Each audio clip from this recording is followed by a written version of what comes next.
using up all of our time fiddling. But Yes. yeah, so what's up, Aurora? How have you been? Nothing much. How's everything with you? It's rolling. It's moving. It's it's been a bit turbulent for me energy wise in the last, I don't know, month, 2 weeks, 2 month, but um, I have tools. I get through it. I'm sure that you're not the only person. Like, from things that I read on social media, my own personal life experiences, and other friends that I'm connecting with, I'm sensing that we're in this turmoil is not even the word. Like, the washing machine, like, when ocean waves come in, and sometimes it's very turbulent in that way. I feel like that's where what we are experiencing in terms of timelines. And I've even heard some interesting anecdotes from people where they're experiencing multiple timelines at once, or Mm-hmm. they're not hearing or seeing their spouse that is in the next room because they're like there are timeline there. Like, do you know what I'm talking about? uh, I think that we have entered into uncharted territories in terms of experiencing reality. So like we don't necessarily. like Mandela effect stuff appearing more often and more overtly. Maybe Mandela effect, or what would be personal Mandela effects. If you know your husband is in the next room, but you can't hear him talking because he's on a different timeline, and he pops back into your timeline. I'm noticing like interweavings or intercrossings Mm-hmm. of reality is very fluid. And so for some people, I'm noticing, are finding it overwhelming, or unpleasant or disturbing. And some people, they're finding it like, woo, like an opportunity to surf the waves, and Yeah. see what you can manifest, see what new wonderful things can happen as an opportunity in this turmoil. Yeah. Yeah. I think it can go either way, and I think that's what we've all been sort of preparing for, and just because your inner fine tunings is what moves your reality, as far as I know, as far as I'm concerned. So if you have gotten a very intimate look at your inner workings, then when the shift in things start happening, then you're not just gonna fly off the deep end and go insane or whatever. Totally agreeing with you. Like, all of the inner work of self cultivation that each one of us have been doing. That's like doing the training for the marathon. And now it's time to get out and actually set off on this marathon course of soul migration. And what we've been doing is figuring out, like, who is your real identity? Who is the real me inside of me? Who is speaking through me? What is my agenda? What are my values? All of those things of self cultivation. And if you have a good framework of that, then you're ready to run the marathon. And for people that have just been, sitting on the couch, not doing their exercises and not doing their stretching and training, they are rather unprepared, because this world that we're in, or that we're entering into, or that we're now experiencing, it's literally like a dream world. Mm-hmm. And in it, a dream can be a nightmare, or it can be a wonderful, expansive adventure. So if people have dirty laundry that they haven't done, of traumas and unresolved emotional issues inside, then yeah, that might be what is their dream is going to manifest into. However, if you've done the inner cleanup work, then you're like, full steam ahead, like, I'm ready to manifest paradise. And I would encourage everyone to make it a good dream. Yes, make it a good dream, and just Yes. realize also that when the reality becomes more fluid, and say it tries to turn into a bad dream, you don't have to stick with that. Like, you always have the option to fluctuate back into the positive dream, even if all of a sudden it looks like all hell's breaking loose. You do not have to stay there. I'm totally agreeing with you. It's like, don't panic, don't be concerned. Sometimes in negative, when I'm in a dream, I don't usually remember them, but in an actual sleep dream, sometimes when things start to go south, someone's like, "Oh, we're gonna come along and take your dog away from me," and I'm like, "No, like, not take my dog away from her." Then I'm like, "Oh, like, don't worry, don't panic, things will be okay." So that kind of thing, like, don't fly off the handle, and Mm-hmm. yes, to keep, like, reality is very fluid, and understand that we can rectify the situation. And you have the right to do rough sketches. If we're pretending we're in the art studio of the world, and we're painting with our mind, not everything has to be done in indelible ink. Get to Right. make rough sketches and Right. be like, what would it be like if I thought and did this, and then what would happen, and then what would that? And it's like, I don't think that it's a cosmos that is so unbenevolent that it's like, you dared to think the wrong thoughts, so now I will cast you down because of this, that. Like, I really Right. think that it's like, Right. you get a few chances to make some rough sketches and figure things Yes. out. Yes. Otherwise, It's the so different much pressure. idea than the one that says you must watch, be so careful of every single movement you make, because that's what a lot of people have been brought up in. That's what the mainstream religions say, and it cultivates the fear thing, and it helps you to stay in that nightmare scene once you've manifested it.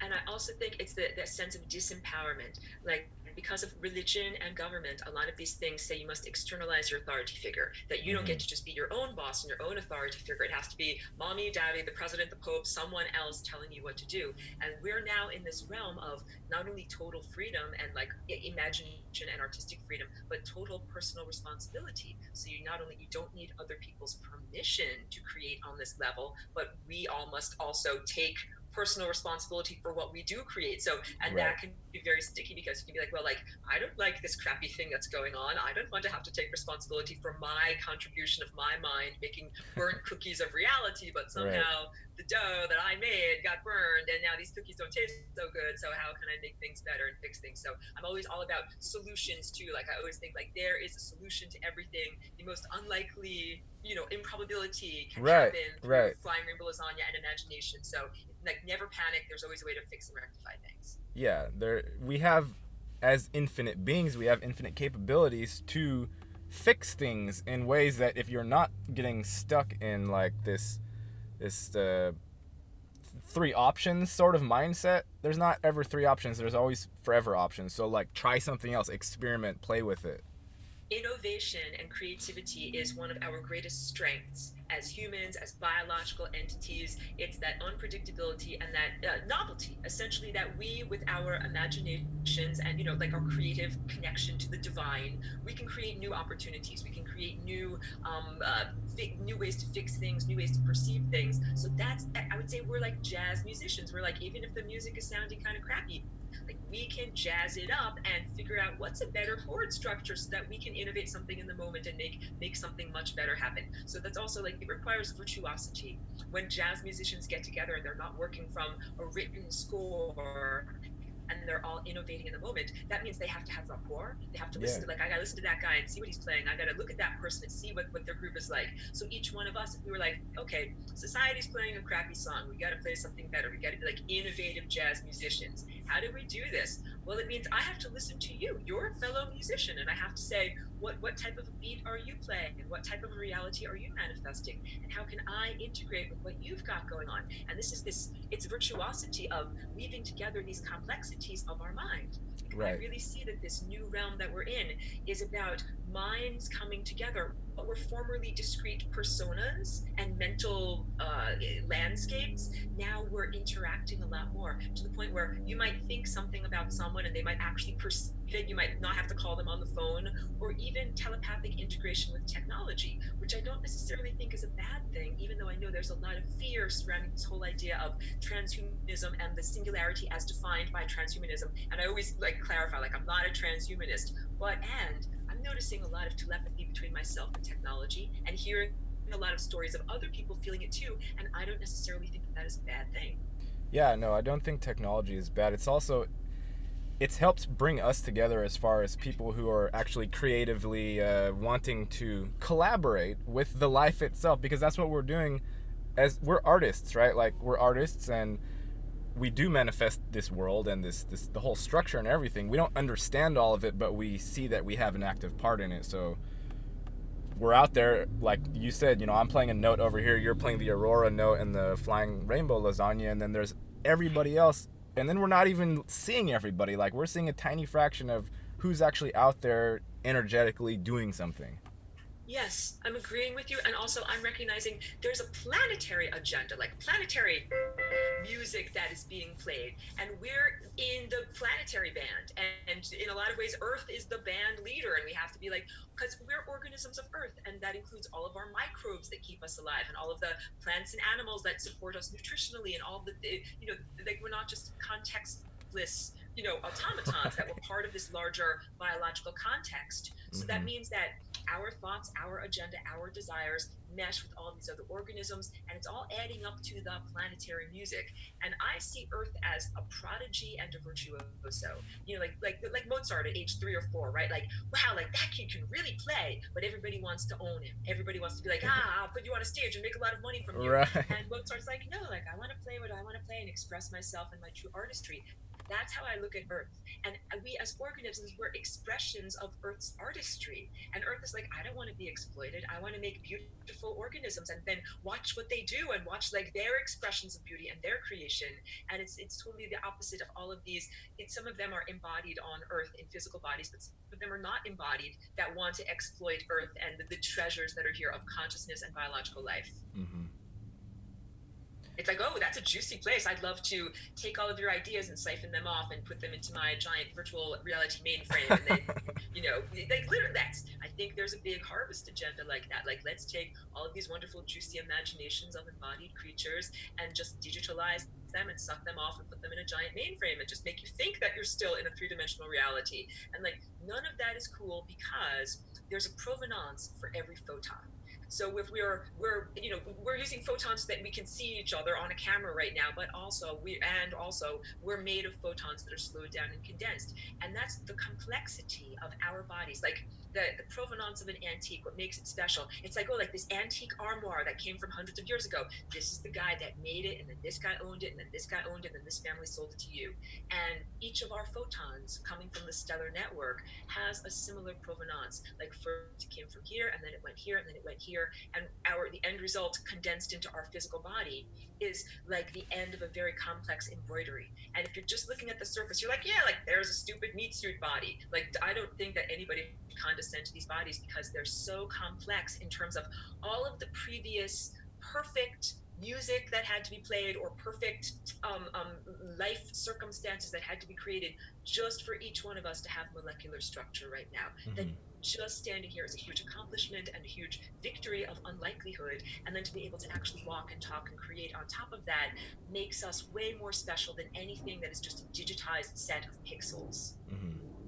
Could you define provenance? What do you mean by that exactly? It's from French and it means the story of how it came into being. So the provenance of an artifact would be like who built it, where did it come from, and in the art world, it's like and you buy a piece, like Picasso painted it, and then this guy bought it, and this guy bought it, and then it ended up in this museum. And the museum or art historians or art conservators care about that because they need to know that it's authentic. So they don't just want some stupid copy like, oh, we've never seen this image before, and all of a sudden it just shows up and someone wants to sell it for millions. So you have to kind of look into it and be like, where did that come from? Let's follow it back into its actual creation. So each one of us with our bodies, we're not just some weird artifact that just suddenly showed up at somebody's garage like, here's my priceless masterpiece. It just showed up there. Right. It's like, oh, where did all of your cells come from? Well, where did all of those atoms come from? Where did all of those basic elements of life come from? And that following all of that back to the origins is part of what makes us special, as opposed to just slapdashing a bunch of clone cells together and being like, poof, like instant person. Like that's part of why clones are so cheap.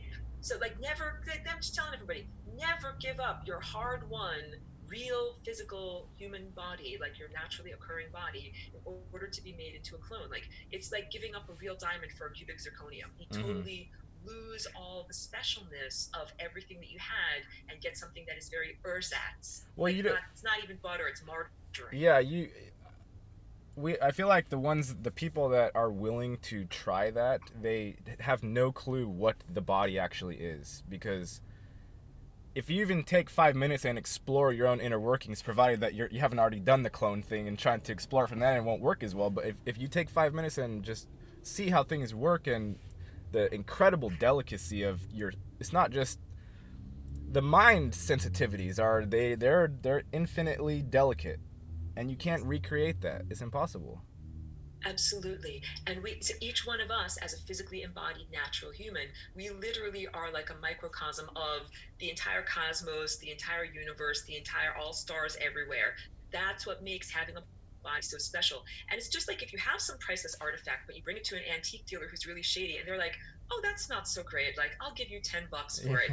That's what some of these cloner, oppressors of humanity are like. They're like, oh, your physical body is so burdensome, and it's got wrinkles and stretch marks. And wouldn't you like to just have this nice, shiny clone body instead? And like, the people don't understand they're being taken for a ride. And that's like, it's what they do to rubes, like the country rubes. Like, yeah, we're gonna take the thing that's really valuable and give them just glass beads in exchange, and then they'll think that they got a real deal. So yeah, that's like there are all these traps and pitfalls that we're facing right now in this exploration of reality. So as much as possible, I try to encourage people away from the traps and pitfalls, which a lot of the vulnerabilities have to do with lack of self-love. That Mm-hmm. people feel like, oh, I don't like my body, or I don't like the way I look, or I don't like the laborious processes of eating and digesting and pooping and all of these things. And it's like those are the vulnerabilities through which the salesmen come in and they're like, I have a solution. Like, why don't you just freeze your brain and then we'll upload you into a giant mega computer? And that people would actually be like, yes, that sounds good. To be like, No more pooping. exactly, like, oh, toilet paper is so expensive, I can't possibly do this anymore. So, and I mean, maybe I'm a little bit different because there's more novelty for me in being in a body because I'm a walk-in and because this is kind of new to me and everything. But also, like, I think it's a wonderful adventure to have a body and to be like, if we have an injury, we can heal it, and we can heal it like with life force energy, and also with what I would call like spiritual architecture. That, Mm-hmm. if you have a cut or a broken bone, before even the body architecture starts to heal it, you can put an energy architecture there that like it's what we would call a miracle, because Yeah. I've experienced that in my own body. There are neurological deficits or other things like that theoretically there should not be. A neuron cannot get from over here to over here.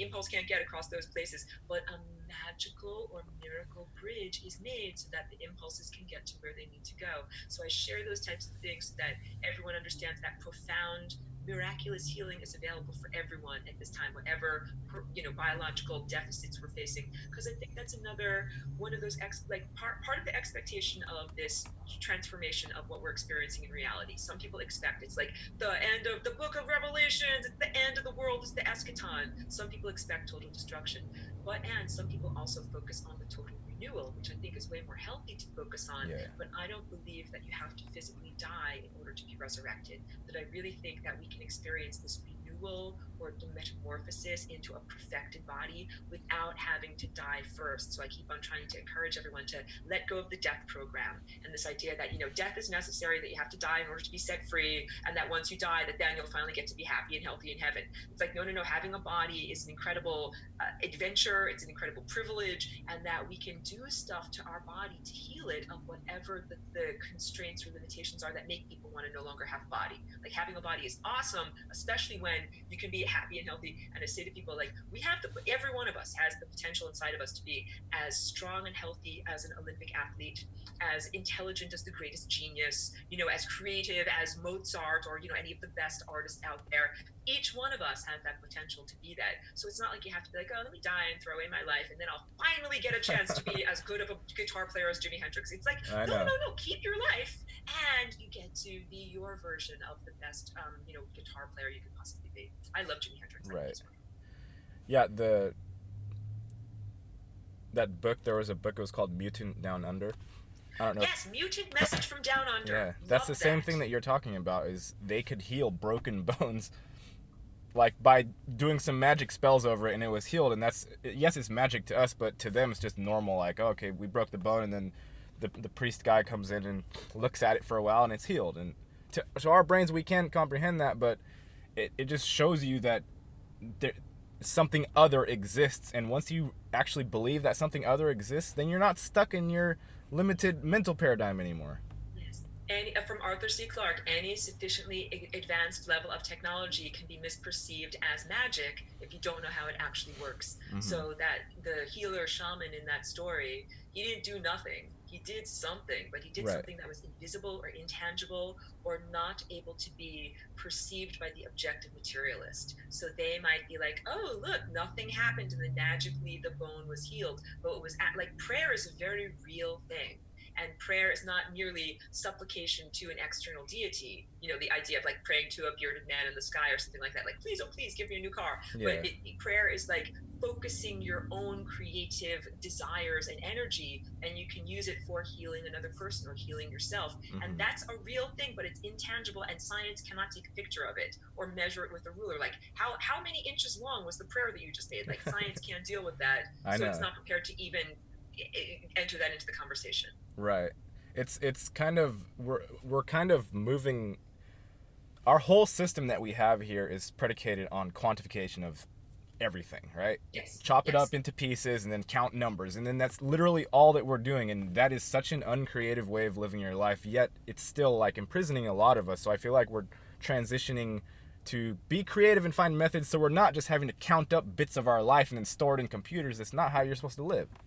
I'm totally agreeing with you, and that objective materialist mindset and the mindset of scientific exploration is exactly what you said. To know about something, what science does is destroy it and chop it up into bits. So, like, here's a beautiful butterfly. I want to learn about it, so I'm going to kill it, and then I'm going to dissect it and look at Yeah. all of its different body parts, as opposed to recognizing that a live organism, it has a behavior, and that's really crucial when we understand DNA. That DNA is not just a static object. It's a part of that's inside of us that is constantly moving and twisting and dancing, and it's very dynamic. And the way that science at this time and place studies it is not even by taking a snapshot. Like, it totally kills the butterfly, chops it up into pieces, and then dissects it and says, like, this is how much of this you had, and how much of this, and how much of that. But it doesn't. It's like saying how many how many D flats are there in a song. Like, we're not going to listen to John Coltrane. We're just going to count how many D flats are Right, in a right. song. Like, there were 57 notes, and it's like, that is not the experience of music. So And then the it's next day, yeah, you look at how many times you counted up the D flats, and then you start creating more and more number systems in relation to the earlier number systems, and it just becomes a nonsense thing. and how disrespectful and irresponsible it is of the extremely limited scientists of this time to think they can do some kind of thing like CRISPR, the gene editor. That's like, oh, so we don't really even understand music or music theory or how music is created, but we know how many D flats are in the sequence. So we're just going to chop out these few measures over here and insert like some fish genes or some tomato genes, Yeah, and see right. what happens to the overall organism. Frankenstein. And that is like totally irresponsible levels of making music. It's music that sounds like this. Cover your ears. That is not music. Music is organized sound waves. And all of the life that we have, not just on this planet, but other places too, because I'm like kind of amazed when people don't even recognize that there's life in other planets and realms too. But all of that life was created literally by a song.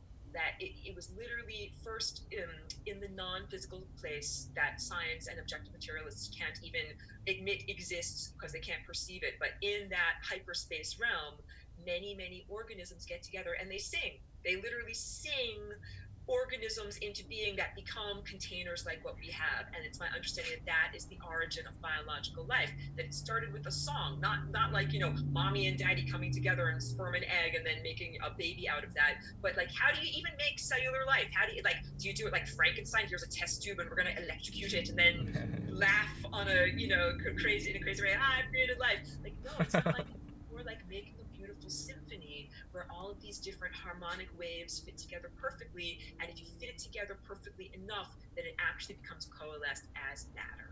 That's what Terence McKenna would talk about. Is he would talk about the, I don't remember what he called them, but there were creatures that he said sung objects into existence, like I elves or something.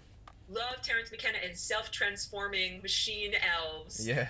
I understand what he's talking about. I think that those are occupiers of an interim world between the physical embodied world that we are containing our consciousness in and the totally abstract realm of pure consciousness where there's no individuation and there's no sense of like individuated organisms. So I think he was kind of looking at like the membrane between these different levels of existence. I would also define it in mythological terms as the fairy realm. Like, the fairies were these little capricious interdimensional beings that sometimes you could make a deal with, sometimes you could get like to sing something into existence, but sometimes they would follow the rules and sometimes they'd be like, haha, like, too bad for you, like, we're not doing it the way you want, or ironic misapplication of your wish and it doesn't turn out the way you really want it to. Yeah. And I think that that's what it is, that they are like, because what we're supposed to be able to do is directly connect with the source of all creativity. If I'm like an artist of reality and I'm like, I want to make a tomato into existence, and I connect with the energy and through that consciousness collaboration, the tomato comes into existence. But let's say that I'm a human that's been degraded and domesticated. My genes aren't allowed to dance in that totally free way that I want to be able to make tomatoes. So what I do is like, oh, like I'm so sad and hungry. I'll ask a magical fairy in the interim, like, will you please sing a tomato into being for me? But really, we're supposed to have that artistic and creative capacity. And then we also take responsibility. Like, is the tomato juicy or is it like kind of cardboardy? And if it's good, then it's like, I did a good job. And if it wasn't good, then it's like, wah, wah, like, try again. Yeah, Not yeah. the best tomato. But it's okay. Like, it's okay if you made a crappy tomato. Go make another one. It's all That's a right. big thing. But in any kind of creative or love-making scenario, I'm always an advocate for not pressuring. Like, I don't pressure myself, like, you should be making a better painting, you should be making more paintings, make 12 paintings a day, or anything. Like, also, hold on one second. Hold on. Oh, sorry. Just check. I'm sorry, I had to interrupt because I thought someone was coming in my door. No, you're good. No, I don't think that anybody should pressure themselves to be like, you have to make more artwork, you have to make better artwork, you have to make more songs, you have to sing louder, or even in lovemaking, that people sometimes will pressure that like you have to be better, you have to please your partner more. It's like, no. All of those things flourish and do better when we allow the energy to flow naturally, when we don't feel pressured, because then it's like, oh, like I'm in the groove, like then my music is sounding good. Or if I'm like trying to come up with an idea for a new painting, like sometimes it's a little hard and you have to sneak up on it. Yeah, if you just yeah. try to go directly towards it like a horse, sometimes the horse will run away and you're like, no, you're not gonna ride me today. So if you wanna, like, you gotta sidle up, you gotta be cool, you gotta be like, oh, I want to make this painting, I'm just gonna sidle up to it today and be like, do you want to be made today? And then be like, yes, I got the idea. And then you can figure it all out and actually make it happen. Yeah, it's different. It's just different ways of approaching kind of wanting or manifesting desires. Like you said, you can go straight, make a beeline, and you inevitably find out, I think that, sorry. That's okay. You inevitably find out that if you go the beeline, it's like the blunt way of trying to do it, and you get something kind of ugly, or else it doesn't work at all. Yes. Like you're ignoring the music, because the music is in every single moment. It's not like the earth music is in every single moment. So if you ignore that and you're like, I want this thing, run over like, gimme, you don't get very much from that. That's totally it. Definitely not in partnership, not in romantic partnership, not even in having like a dog or a cat or a horse. That if you're always like straight ahead, gimme, like it's much more about like sidle up, like come on over, have a relationship. So a lot of this is about respectful partnership and non-exploitation. That's what I define as real unconditional love. That it's literally like a tone of music, and we emit that tone when we are in partnership with the time field. So we're like fish submerged in the river of time, swimming in this river, and we're supposed to go at the right rate, in the right movements, to swim in those waveforms. And when we're doing it right, we are part of it, and it's giving to us, and we're giving to it equally, and it's not exploitative. It's a symbiosis. It's like a reciprocal relationship. Reciprocal is huge. That's a really good word for it. Just like being in a band, you have to reciprocate. I'm the piano player, and I'm listening to the vocalist, and I'm listening to the drummer, and we're all reciprocating because I know they're listening to me too. Right. So a big part of like capitalism and people wanting to be what is considered successful in this psychopathic, pathogenic society that we're coming out of is the idea of not listening to others and exploiting. Like the gold doesn't care. Like, do I ask the gold whether it wants to be dug out of the ground? Like, no, you don't. You just go there and take it, or taking water out of a river, or growing plants and then just selling them at a market. Like none of that is they're living organisms. None of it is recognizing living organisms or cattle or any kind of thing like that that we commodify. That it's not recognizing that we're exploiting all of this. And I'm not trying to tell everyone that you have to suddenly like just not eat, because that's not love either. Like it is love when you accept, like, this is the way things are structured. You got a physical metabolism, you got a physical body, and you also need to have light energy and sunlight and awareness coming into us too. So we need to be able to take in, but we also need to send out. And I think that mutual rapport is something we also need to build with the sun and the stars. That people have this objective materialist programming that says the sun is just this giant, endless source of energy that is only there like a mother, like to constantly give to us, give, and that we're like, like hungry kids that are always eating, and we don't have an obligation to give back. And what we can, like Aurora, like what can we give back to the sun? Like, are we supposed to like give light back to the sun? And the answer is yes. light in the form of consciousness. We're supposed to say, hey, like sun, like thank you for my body, thank you for all the atoms that make my body stay alive, thank you for all the light and heat and food that makes me be alive here. Let me give you my thoughts of what it's like to actually be here. And that feedback feeds the sun, because it's not just a unidirectional flow where the sun is constantly giving us light. We're supposed to refine that light and then send it back to the sun in the form of consciousness. So when we're doing that right tone and moving through time at the right rate, we're able to make those broadcasts. But a lot of human society is set up to totally distract our minds and prevent us from being able to do this form of telepathy with the sun. So that it's like living in a cell phone dead zone. The sun is like, I don't know, I don't hear anything from the kids. Like the kids never call, they never write, they never call. I don't know what's going on with them. And then they only find out like after the fact, like, oh, you died and you handed in your hard drive, and the sun is like, well, and now I know what's going on with you, but this is very after the fact. I wish I could have helped you during your life. I wish you had checked in with me more. So no like blame on any of the people down here, because we're all struggling like everyone's running on the hamster wheel. It's about attention. Where do we focus attention? A lot of people I recognize right now haven't had the opportunity to even take time to cultivate their attention and focus it on the sun and on sending these thoughts back, because a big part of capitalism is not only selling your time, it's also selling your attention. That if you go to work, you say, I work for this many hours, but also I focus my mind in the way that the boss wants me to be focused. I sell my attention. Or if you go to school, what does the teacher say? The teacher says, class, pay attention. Look over here, pay attention. And that's literally what you are being asked to do, to give your attention to. Or how about advertising? Advertising is what happens when your attention is diverted to something that you're not even interested in. But it's saying like, buy this lipstick, and I can't help it. I'm looking at this thing that's asking me for attention, or any of those things. So it's no blame on anyone that is down here running on the hamster wheel and beset by media and advertisements. It's very difficult to unlatch attention from those like things that dissipate and take energy away from you, and focus instead attention on the sun and the stars. And that's where energy comes from. Like that's the benefit of doing it. Not only do you get to tell the sun what is happening in your own personal existence and the stars and the stellar network, so that they can like modify the music and give you new notes and new things that you can play, but also that it gives you more energy. Like when you focus on the right things, like when you do the right body movements, you become stronger. When you do the wrong body movements, you become weaker. So we can do the right movements with our attention, and our attention becomes stronger. Human society does not want that. Human society wants you to be a weak, domesticated, disempowered dog, and then you work, for your boss, and your dog gives you your boss gives you your dog food, and then says, good dog, like you have your 401k, good dog.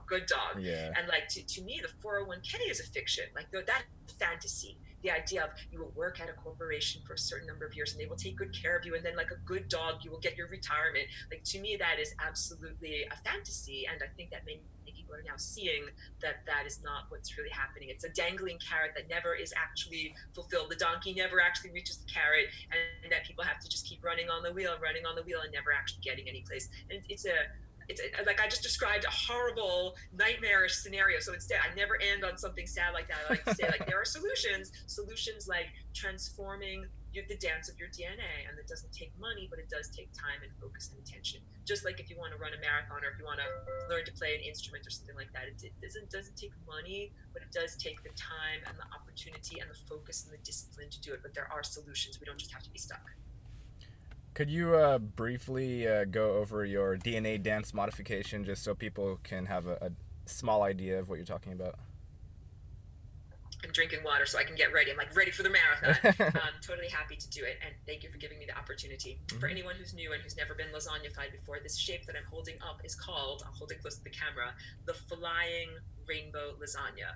And it is actually a higher dimensional version of this shape, which is a torus, or two tori at 90-degree angles. And this shape is the shape of the time body, or the bundles of probabilities and possibilities that surround and interpenetrate us. This is time, like a fish swims in water and we swim through time.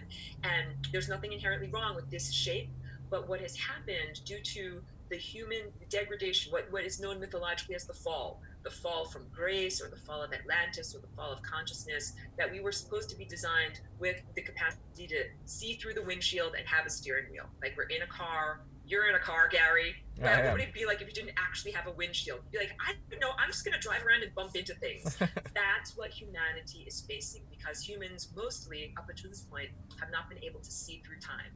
If you could perceive the future, you'd be like, I'm not going to drive down that road because that's going to lead me to death. I'm going to drive down that road, which leads me to, eternal existence. And that we can use that capacity to perceive the future to, make good choices for whatever we're doing. It's like basically being able to know what notes to play on the song of life. But because of the human degradation, that once again, no blame the victim type of nonsense, all of that just goes out the window. This was a planetary rape, that consciousnesses came to our planet over 10,000 years ago and transformed what were our perfectly functioning bodies on every dimensional level into less well functioning. That's what the fall is. It's not like someone decided to become evil and a temptress made everybody evil. It's nothing like that. That's all silly blame the victim stuff. So the whole idea is everyone has had great difficulty navigating this map over here. What I'm holding up in yellow is a map, and the edges here where I'm touching with my finger, I call these boundaries the membrane of death. And they are like the accumulation of the last moments of each person's timelines. And it's like, oh yeah, those are all the wrong notes that you played in the time field when you were doing research and development, figuring out what is the right note to play to finally get out of this level of reality. And when we take this shape that was part of the world of constraint and limitation, and we start to move it in a higher dimensional context, like in and out or up and down like this, it transforms into this shape. And what is special about the flying rainbow lasagna shape is that it makes the inside, where I'm touching with my finger, and the outside now communicative. So in the past, we had this idea of the epidermis. My epidermis is my cell wall and separates me as an individual from the rest of the world. And that means everything that's inside of me is different than everything that's outside of me. Like Gary's a different person than me. That's you out there, and I'm me in here. And that's a necessary stage of development, individuation, so that we learn personal responsibility. And it's just like when you start to get into higher levels of science. At first, they tell you like objects are just objects, but then we start to learn quantum stuff, and you're like, wait, objects aren't just objects. Objects are uncollapsed waveforms. When you look at them, they become objects. And now there's the question of observership. So once we start to get to higher levels of personal evolution, we start to recognize, wait a minute, Gary's not just some other completely distinct individual from me. Our minds are connected. We're cross-pollinating ideas right now. We're sharing ideas, and we're connected to the same atmosphere. You're breathing the same molecules of air that I'm breathing. We live in the same time and place, the same planet, and even the dance of our DNA. DNA is non-local. That means that when you're doing, and Gary's DNA dance is individual and unique to him, just like a fingerprint, and mine is unique to me, just like my fingerprint. But my music that I'm playing with my DNA is affecting you. You're a musician, and your beat that you're doing with your DNA is affecting me. And that would be truthful, even if we never did a video chat, even if we never, emailed each other, even if we never communicated using any physical symbol structure or language or words. And this is what we can understand. Like, there are people in this world, on this planet, and on other planets that are being affected by each one of our unique DNA dance, even if we never call them on the telephone, even if we never physically see them on a computer screen, because the dance that we're doing is non-local. So once we begin, it's just like understanding the interconnectedness of economy. If you say, hey, something, it's not just like me with my private bank account. Where does the money from my bank account, where does it come from? And where does it go to? And is it connected to you? And the money that you spend, where does it go to? And how does that connect to me? We begin to see the interconnectedness of all of these things, and we recognize that it's a sham. It's a fantasy to think that you're just your own discrete person with your own epidermis, not connected to anything else. You're connected to the entire microbial realm. You're connected to the realm of water. You're like, I'm drinking a bunch of water. The water molecules are connected to the air, that are connected to the clouds, that are flowing over everything is totally connected in that way. So like the lower level of perception says I'm just individual and discrete. But when we start to climb the ladder of perception, we start to say, wait a minute, there's actually no difference between me and my context. That's what is the experience of the state change that happens when you do the flying rainbow lasagna dance. So this dance means that your inside world, of what we would call the intangibles of thought and desire and emotions and passion, become intimately connected with, and not separated from the outside world of manifestation of other people and hard-edged objects and opportunities and edifices that we can walk into every day. And that's taking responsibility. Hey, wait, my inside stuff becomes my outside stuff, and my inside stuff then becomes my outside stuff, and it's a constant feedback loop. So then when we start to take responsibility in that way, then it's like saying, wait a minute, all the things that I'm thinking inside really are affecting all of the people outside of me. Then wait a minute, I better stop thinking such crappy thoughts if all of the things that I'm thinking are affecting other people. And then you recognize you're actually a musician in a band. You're not just playing your own rock and roll music in your guitar in your garage. You're all of a sudden like, wait a minute, there's other musicians here. And that's this beginning of telepathic society, and having to learn to be respectful of other people's minds and other people's energy fields, and knock on the door before you go in someone's room, wipe your feet before you go in someone else's house. Like, how do you be a polite interactor person on the telepathic level, and learning all of those things. So then no one's an expert because it's a totally new realm. I invented flying rainbow lasagna in 2001 in the experience of literal metabolic death of this body, and what we've been experiencing in terms of, like planetary and personal transformation for the past 17 years, like we're in uncharted territory. So let no PhD candidate come along and say, I know everything, I'm an expert at this world, listen to me, because there are no experts at this world. A little tiny kid, a 4-year-old kid, can be considered an equal expert at exploring this realm as you or I, or the most whatever, the highly trained, classically trained university candidate. We need to dissolve the hierarchies. That's such nonsense. To completely agree. Because if you're the really good musicians that I've met and interacted with, they don't have a lot of ego. Like, you're not good enough to play with me. They look at everything like, are just music makers, are just noise makers. Yeah. Like, let's make some noise together and see if we can integrate and make it sound good. Or when I've worked on some of these large collaborative sculptures with these they're called Zoom tools, and it's kind of like a white ball that has different sticks that can stick into it, and you make these big, it's like a team build. And I've done these at these map art conferences. And the point is, we worked with little kids that were preteens and PhD Nobel laureates. And everybody who started on the project, no one was an expert because it was the first time we had all done it. So even the PhD guys had to come along and be like, hey, show me how to do this. I need to learn. I'm not an instant expert. Yeah. And that was a huge deal. And sometimes the little kids would be like, oh, let me show you how to do this step of the build because I know how to do it. And I loved seeing that. And I loved seeing like the stuffy people kind of like unbuttoning a little bit. They're like, okay, cool. Like, let me learn from a kid. Like, we have a lot to learn from young people, definitely. Yeah. Well, we've neglected them so much as far as their contribution. It's always been like they are to be seen, not heard, blah blah. We have all of these stupid, like, cliche things that are mental little deposits, and it's like the child becomes unseen. And no, it's like that's the most pure form of life. You're the one with your old ass, like, decrepit self that's pretending like you know something. You're the one that's stopping the creation from happening.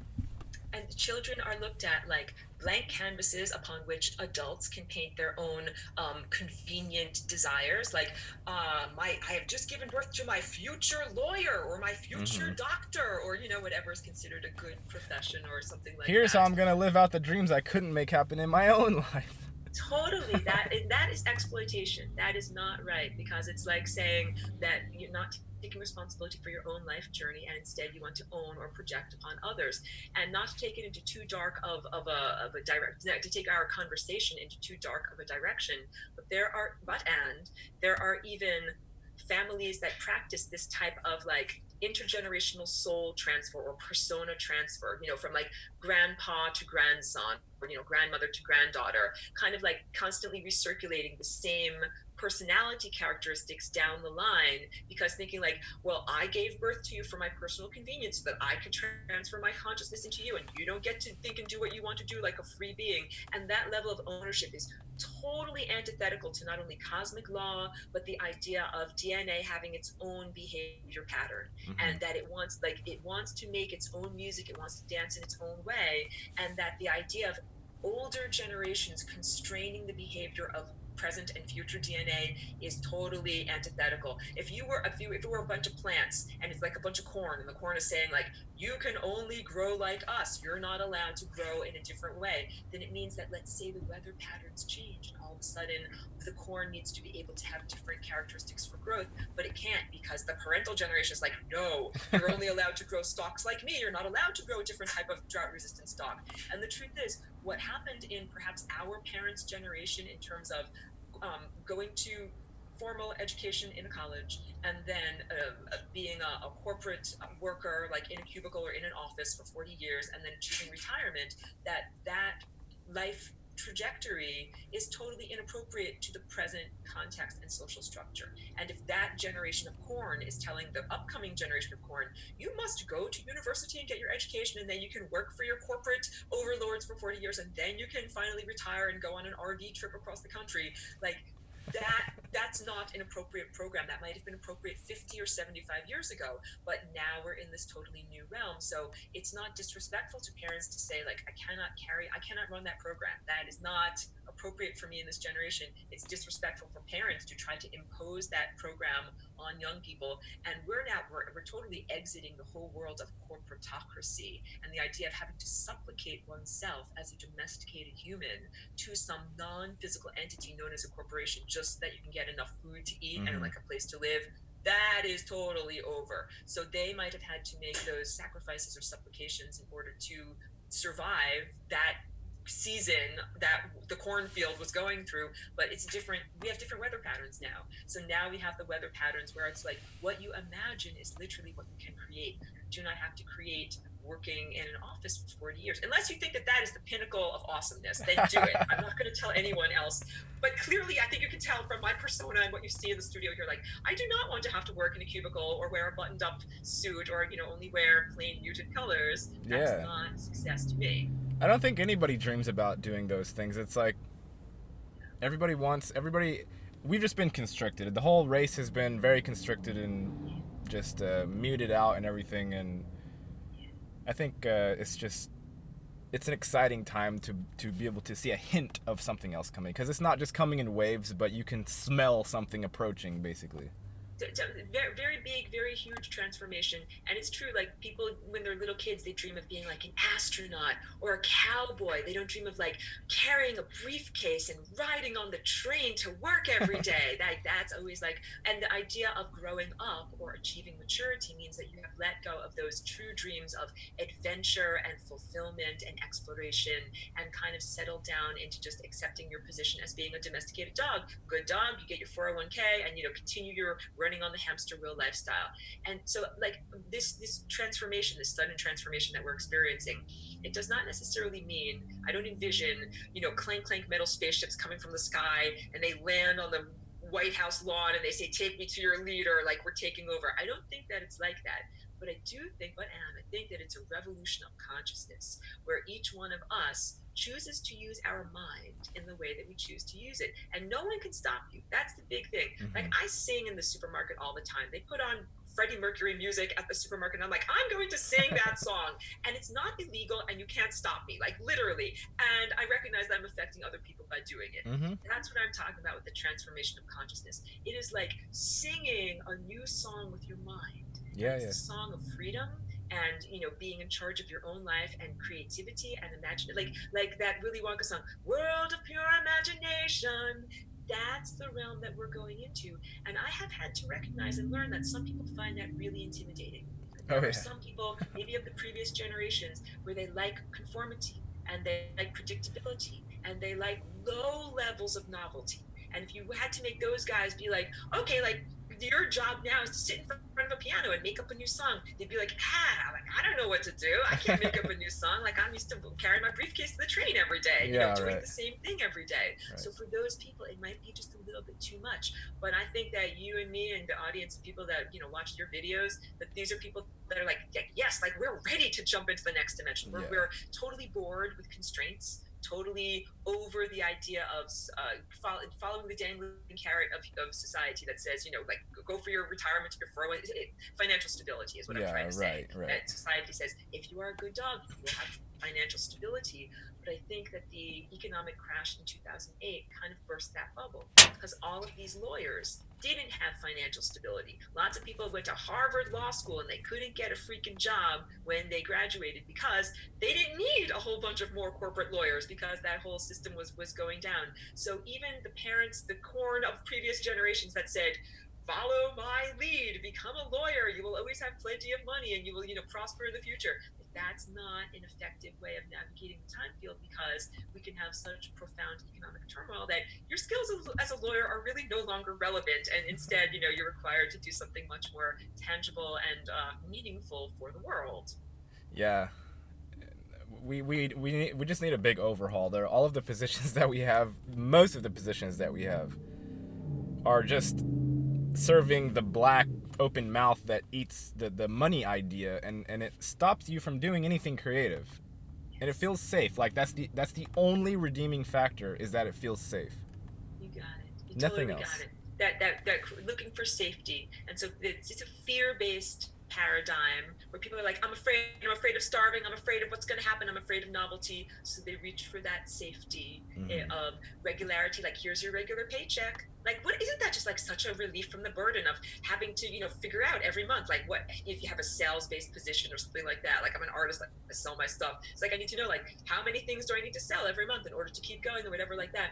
And the way that I feel I'm incredibly wealthy is in terms of time and self-determination, that I get to choose what I do with my time every day. I don't have an external boss that tells me, go here at this time, do this, and think this. And Right. that to me is priceless, because it allows me to be able to cultivate my attention and focus my attention on the things that I wish to focus on. And I would encourage everyone to do their particular version, not to copy me, not to do a dance exactly like me, but do their own version. And it doesn't necessarily have to be like making art or making music. It can be helping people, it can be community building, it can be making food and growing food and things like.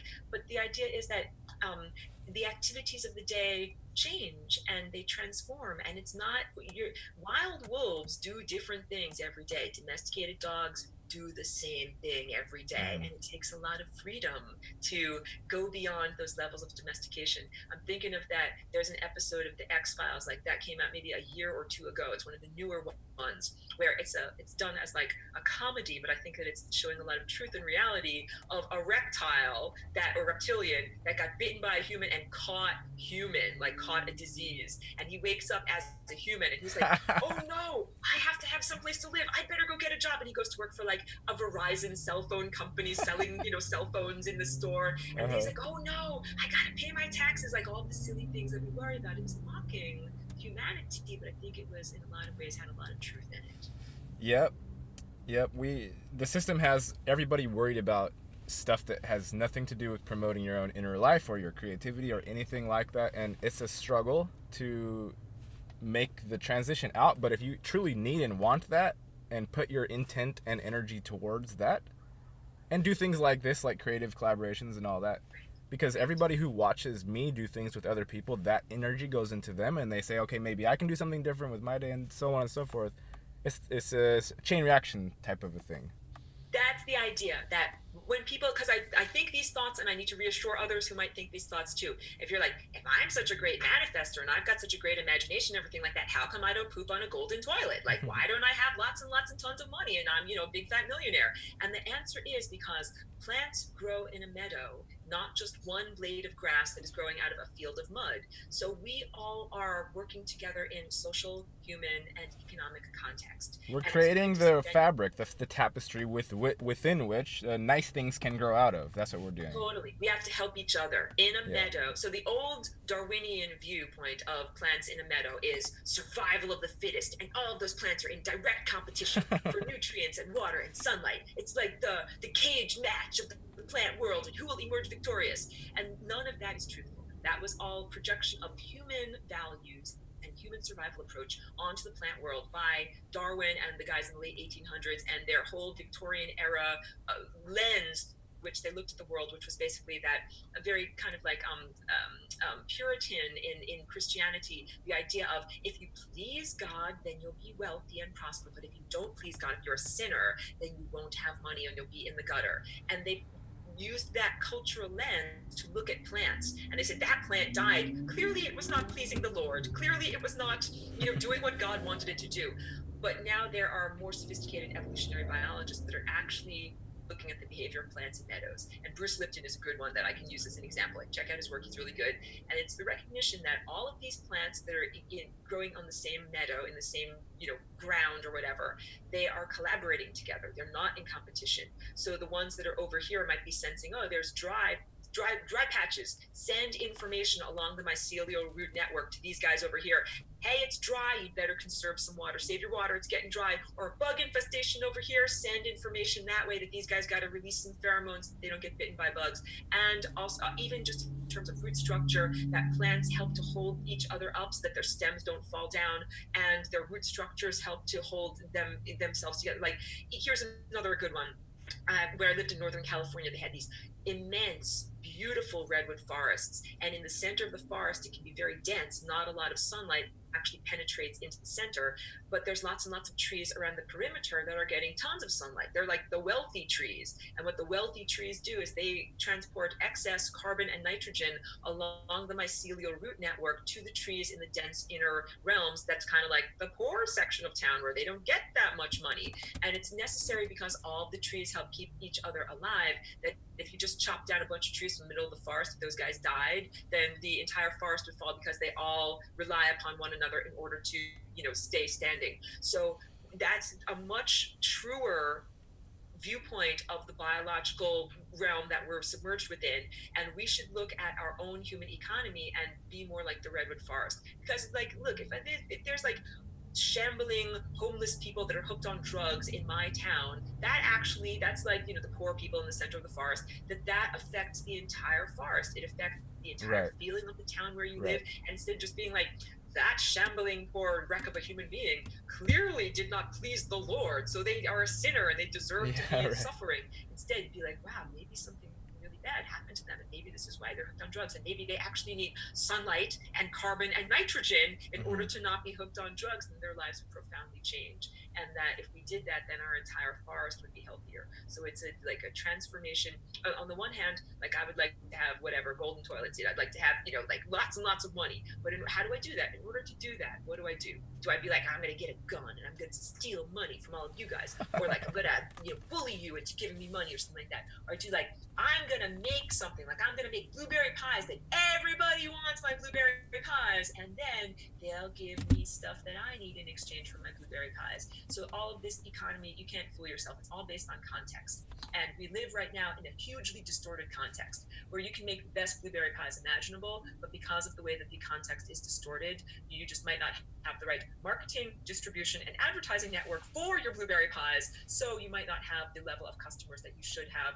And this is like what I'm talking about is dark magic. Back to that Arthur C. Clarke quote, because it's not magic like wave my magic wand and poof. It's a form of technology, just like, like a cell phone or something like that is a form of technology. You could imagine a big giant computer that can control reality, not to be disempowering or anything like that. But the idea of dark magic is that someone is like, oh, I want that guy over there to be successful, so I'll just program something in my giant computer of the world and say that guy now gets to be a successful businessman, or that guy gets to be a musician on stage, and that guy over there, he gets to be like a shambling homeless person in the gutter with no teeth. And like, that's not the way it's supposed to be. It's supposed to be that we all take personal responsibility and are able to climb to the, like, if you're a good athlete, you run the race and you make your time.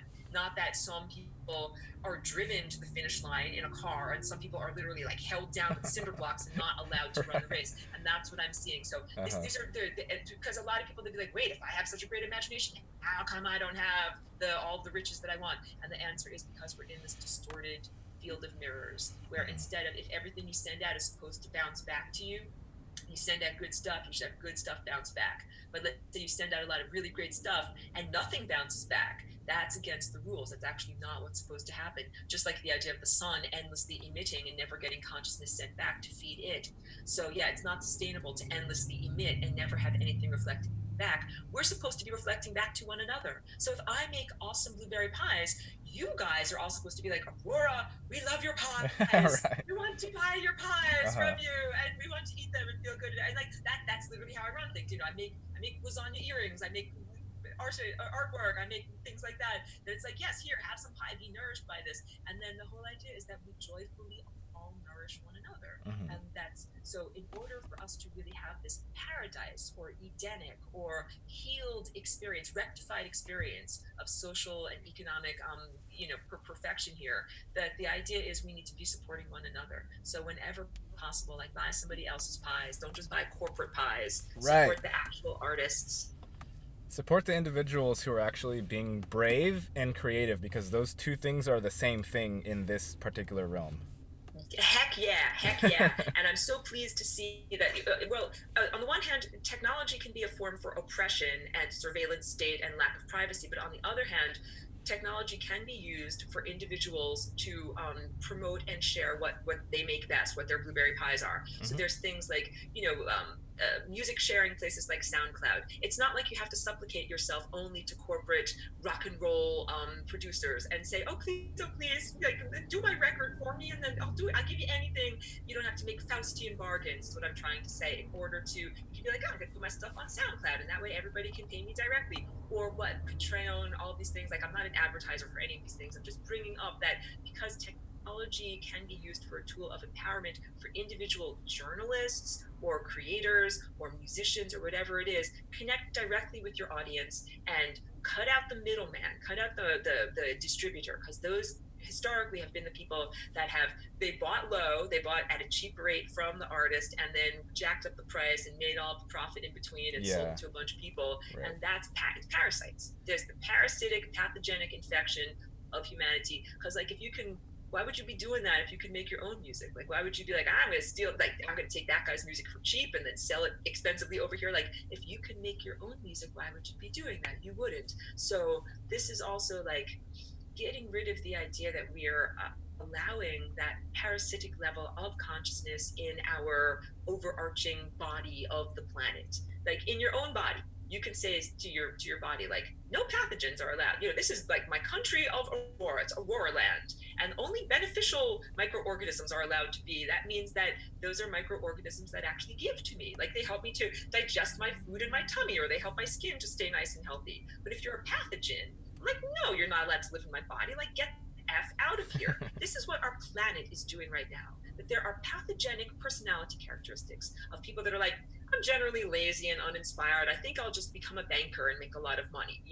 Like, that's a lazy job. It's not physically difficult. You're not having to like dig a ditch or anything like that. You might have to kiss a lot of ass in order to get, your corporate position. Yeah. But that's pretty much it. And then you have the 3 martini lunch and, like a corporate jet to fly you around. It's like, that is a very cushy job. That is not, it's not like carrying bricks in the hot sun or anything like that. So yeah, getting rid of those pathogens, because Earth gets to say that that's not part of my art project. The Earth actually gets to say, I want my nutrients, like food and water and my vital life force energy and land. Think about that.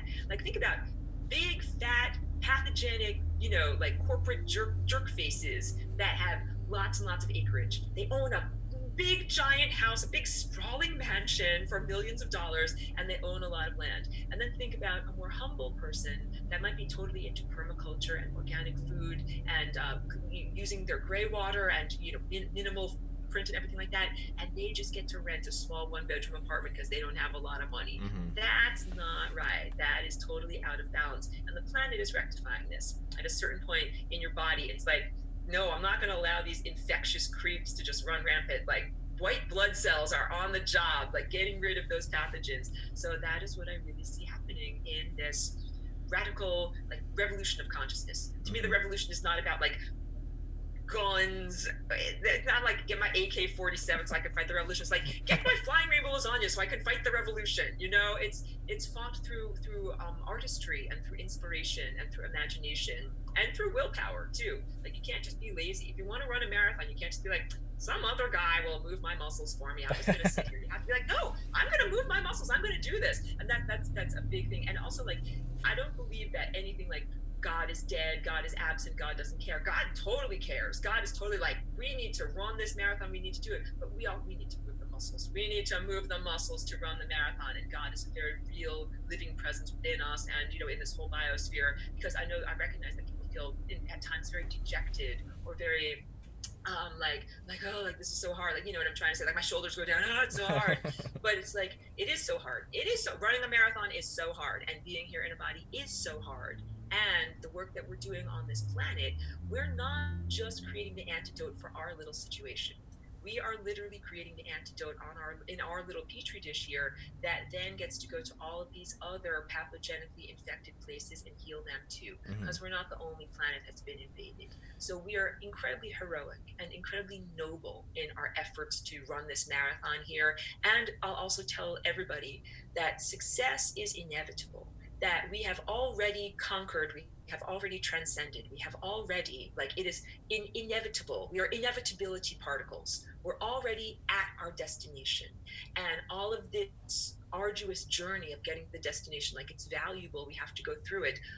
Be assured, like, this is really, it's really culminating, it really leads up to something, and there's no way for any naughtiness to stop that from happening. So there's no evil being can like stop you from transcending, no malevolent overseers of humanity, no whatever Babylonian money system, not because I think people tend to be intimidated by those things, Right. and think that it's like a bully on the playground. Think like, oh, I want to go play on the swings, but that big bully over there has been pushing my face in the mud and I don't get to do it. It's like, you know, something, that big bully is really just a first grader, and there's really second graders and middle school people and even PhD candidates on the playground. And the lunch lady is here too. I remind everybody, the lunch lady is here. Go play on the swings, because that bully is not allowed to prevent you. Right. And the bully is like beings that invaded our planet a like long time ago.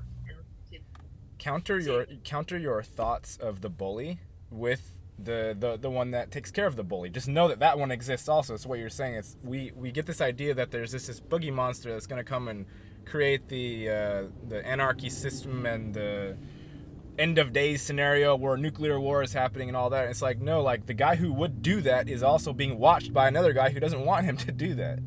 The lunch lady is here. The lunch lady does not allow the bullying. I don't know if you guys had lunch ladies on your playground, but you know what I'm talking about. The hall monitor, the person who's the adult in charge. Yes, and that not only that, because there's also the mindset that says, well, where have they been all this time? Like, look at all the injustice, look at all the dead babies, look at all the cancer, look at everything that's been going on up until this point. So we have to also have that rational integument that says the rules of what was going on in the past are different than the rules of now, because fill in the blank. Because like the lunch lady was taking a smoke break over there, and she didn't know that the bully was pushing you in the mud. Now she's back, and she's like, no, that's not going to happen anymore. Right. So we as a society. Oh, sorry, I don't mean to interrupt you. No, you're fine. It's also like our time reference. We don't see up very far, you know, outside of like the present moment and the years, but it's in an infinite thing. Like, this is a tiny little blip, and it doesn't really mean much in the whole overall context. It means a lot in the fact that we are here and individually experiencing this particular time space bound location, but in the grand scheme of things, it's not that big of a deal. I would say not that big of a deal, but and like that old expression, you know, for want of a nail, a shoe was lost, and for want of a shoe, a horse was lost, and for want of a horse, an entire war was lost. I really feel that each one of us as individuals is so valuable and so crucial to the overarching fabric of the cosmos, or the music of the great symphony. Like, even if you're a little piccolo and you just make little high notes that can barely be heard, you're so essential as part of this. And I know that there's this kind of degradation that people use right now, denigration, where they're like, you think you're a special little snowflake and that you're unique and special, blah, blah, blah. And it's like, I'm not trying to say it in that way. I'm trying to say, like, in a very real way, like the way a parent loves real parents. Like, I know that there's some screwed up parents, but real parents love every single one of their children, whether they are tiny and runty or whether they're big and, fast and healthy, that each one of us as unique genetic expressions of the sun and the stars and the stellar network, which is pure consciousness. That's when you're looking at the stars, think I'm looking at a great brain. And also, spoiler alert, the stars are who we will become. They're living beings, and they're also like the next phase of consciousness of what we will experience when we metamorphosize. So that each one of us in our journey is part of this and really does matter. Even like a shambling homeless person, like no one is discardable. No one Right. is like, oh, Right. that guy doesn't matter because he's not really part of the symphony. Like he's part of the symphony, but clearly he needs tons. He needs like strings for his guitar. He needs something. He needs to get fixed up or something because that music does not sound good. And that's why we have to care about that, even though it might be socially inconvenient to be like, God, like there's a lot of homeless people. I have to get new strings for guitars for all of these guitars. It's like, yeah, actually you do, because someone came along and stole their E string and stole their G string, and now they can't play the right notes. So that makes all of our music degraded.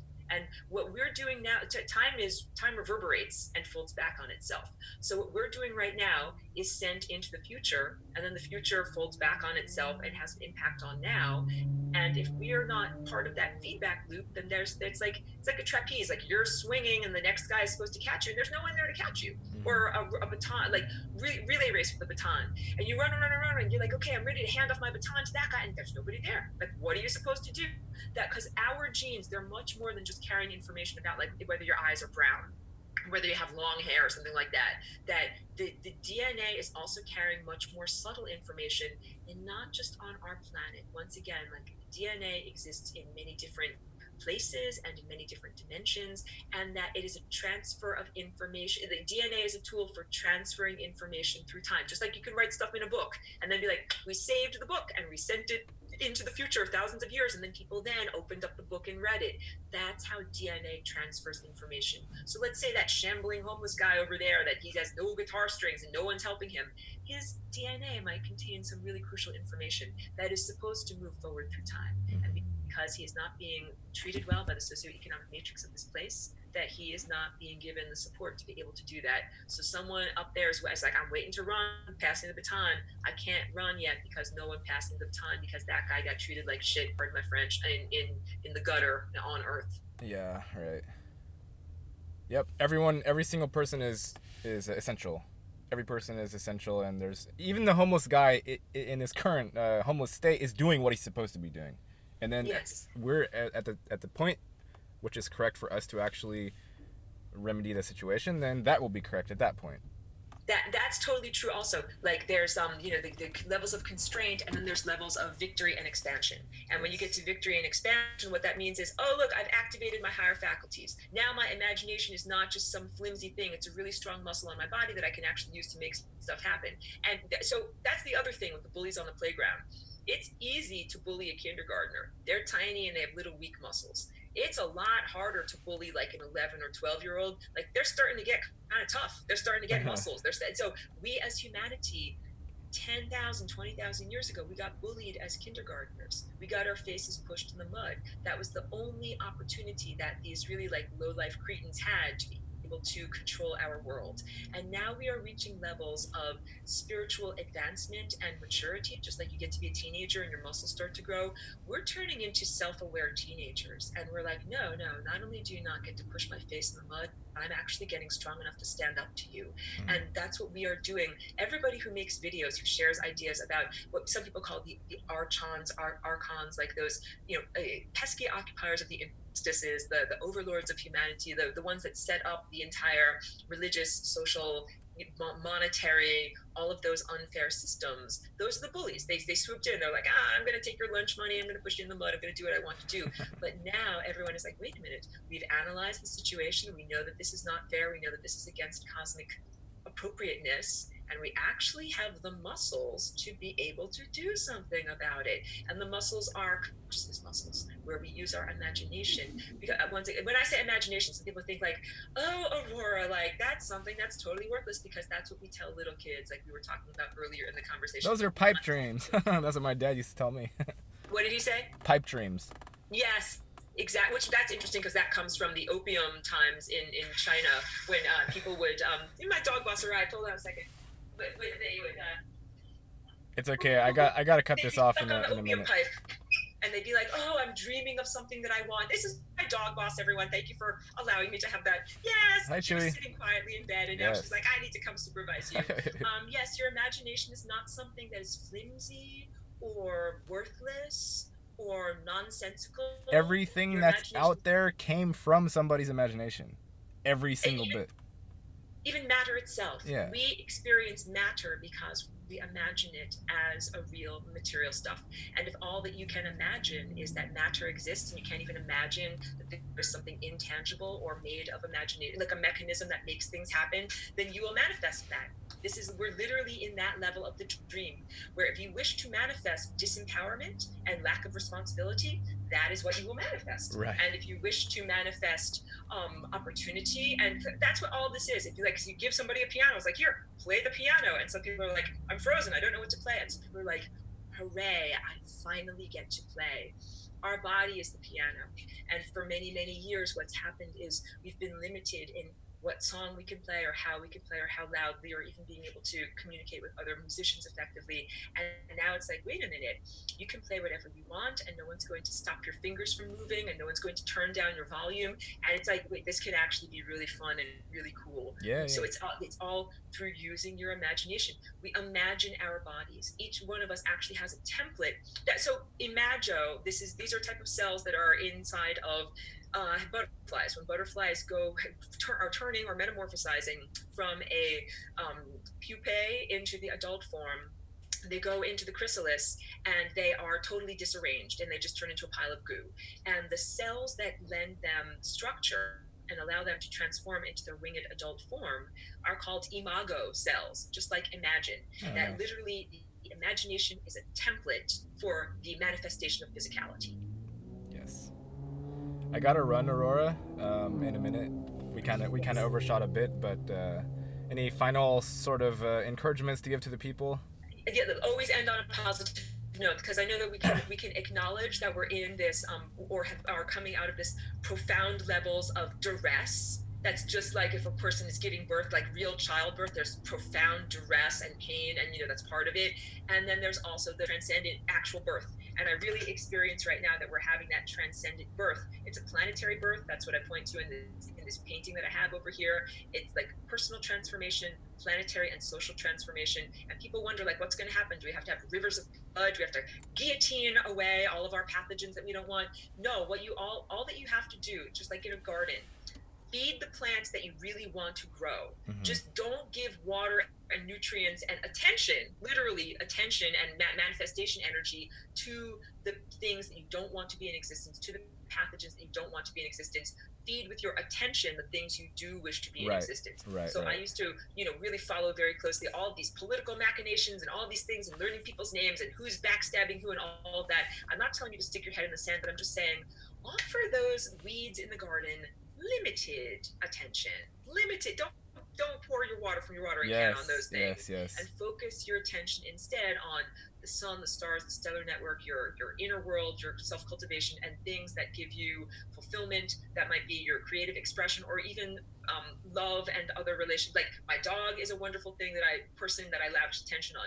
Friends, fellow collaborators, other people that, like, if you are not into people's videos, don't watch them. Literally, just don't give them attention. And do give attention to the people that are musicians, that are good musicians, playing the right notes that you want to jam with. And that's literally how this world expands and grows into a beautiful garden. And you don't have to do any kind of violent killing, stabbing. It's not like that. It's a different type of revolution. Don't feed the nasty stuff. Feed what's beautiful to you, and that's about all there is to it. And that's literally all that we can do. And when the truth is, it's all a self-portrait. Everything that we're looking at is all an externalization of our internal state. So if that yucky stuff out there is part of the externalized internal state, like focusing healing on the internal is a big part of ending the manifestation of boogeymen everywhere. Self-work. Do self-work, but also like get yourself out there, go talk to people and interact and come out of introversion. That's the reflecting goodness to one another, because it's a marathon, but you don't have to run it alone. We can be like, keep going, keep, like I do that all the time. I'm like, you're doing great, keep going on the marathon. It doesn't cost me any money to do that. It's not like, oh, I don't have enough money in my bank account, I can't be encouraging towards you. It's like, Right. no, I can say it's words. It's And that there are plenty of people who would like to sabotage you and be like, you're never going to run that marathon, just stop, just quit. So yeah, clearly we need to encourage and feed one another. And if you have a dream, like I want to bake blueberry pies, encourage your friends' dreams. Be Yeah. like, make Yeah. those pies, that sounds awesome, I can't wait to eat your pies. Yes, encouraging other people has a lot to do with how their path actually unfolds. You have that such profound words there, and people don't necessarily know how much of an impact they can have. Even a casual comment, like someone saying to you, like, you know, something, you really should learn to play the piano. I had that happen in my life, that a person that I was doing custom framing for, and she was like, oh, look at your hands, you really should learn to play the piano. And I was like, I've always wanted to. And I literally, not long afterwards, got an electric mini piano and started to figure out and learn how to play. People don't even know how much a little comment like that can change a person's entire life. And just one last thing, just remember that everybody is starved, basically. Like, everyone here in this realm is just like, oh, I can barely move. So, like, if you give some attention, a little bit of attention, a little bit of love, like, that person blossoms just because they've been starved for so long. Beautiful, really good point. It's transformational to be loved and appreciated. Yeah. Thank you, Aurora. Thank you very much. As always, Gary, thank you. I appreciate the opportunity and inviting me, and wonderful conversation. I appreciate your thoughts and sharing your ideas with me. Yeah. Thanks again. You're welcome. I'll come visit you when I'm in SoCal, whenever that happens. Please do. Standing invitation. Come see everything. Yes. All right, Aurora. Thank you. You're welcome. Catch you later, man. Bye.